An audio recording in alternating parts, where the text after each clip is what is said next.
So in this video, we're going to talk about the best pitches to throw at an 0-2 count, specifically 12U. So it really depends on what the first two pitches look like. Let's say I get on the mound, I throw my first fastball, the hitter's late. I throw my second fastball, the hitter's late again. Now there's no reason for us to speed that hitter's bat up, so we're going to throw another fastball, but we're going to elevate it this time. The numbers 1, 2, and 3 are near the top of the zone. However, I don't want to throw something in the strike zone. I'm already ahead 0-2. I'm going to climb the ladder a little bit, and I'm going to try to go just above the zone in my 0-2 pitch. So we talked last at bat about following up our first two pitches with a fastball high. Now let's say we're in an 0-1 count and we throw a fastball, but Coach Duke pulls it down the line. What does that tell us about that last pitch? It tells me that he's starting to catch up to my fastball, and he's even a little early on my fastball now. What do I want to do? I want to slow his bat down even more, and I'm going to throw a changeup low in the dirt on him. So we have 7, 8, and 9 all located at the bottom of the strike zone. Now we know 0-1, Coach Duke pulled the fastball down the line. What does that tell us? That tells us his bat's all the way out in front of the plate. If I throw him another fastball, he's going to time it up. If I throw him a slower pitch, he's going to pull the trigger at the same exact time. However, that pitch is going to slow down and drop into the dirt. I want to avoid throwing this into the strike zone, but I want it to look like a strike so that he decides to swing the bat. If I start my pitch before home plate, he's going to recognize that it's in the dirt. He's not going to swing. But if I start my changeup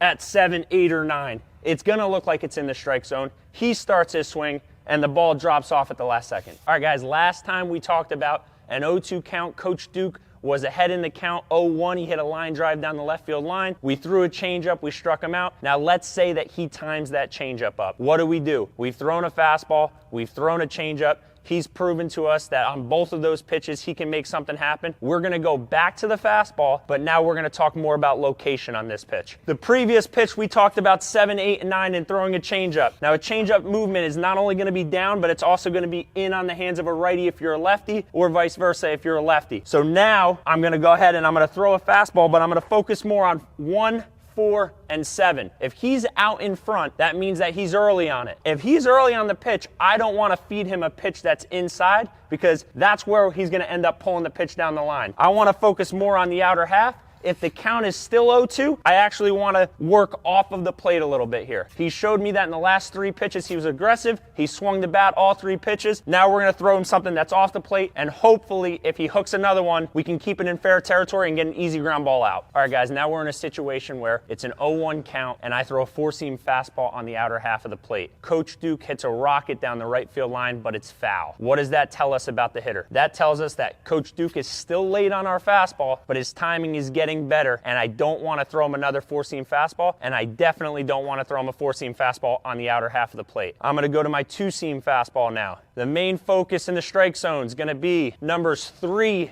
6, and 9. Now, if we're looking for a strikeout and it's still an 0-2 count, we can kind of flirt off of the plate a little bit to try to get him to chase. But if we're in a situation where we need to throw a strike, we want to get this guy out, we're focusing on 3, 6, and 9. 2-seam fastball is going to have arm side run to it. It's also going to be more difficult for Coach Duke to catch up to a fastball that's in on his hands. Our goal in this situation, Coach Duke swings right over the 2-seam, or Coach Duke gets sawed off and hits a slow grounder back to us on the mound. All right, guys, the last pitch we're going to talk about, right? We're not trying to fool the hitter too much. We're not trying to throw his timing off. We're trying to throw a well-executed fastball low in the zone. Coach Duke, previous at-bat, hit line drive down the left field line. He hit one down the right field line. Now let's talk about changing the hitter's eye level. All right, so if I'm going to throw 2 pitches early in my at-bat, whether I mean to or I don't mean to, and those first 2 pitches are located 1, 2, and 3, my goal is low for my 3rd pitch. All right, being able to change the hitter's eye level is a super useful tool as a pitcher,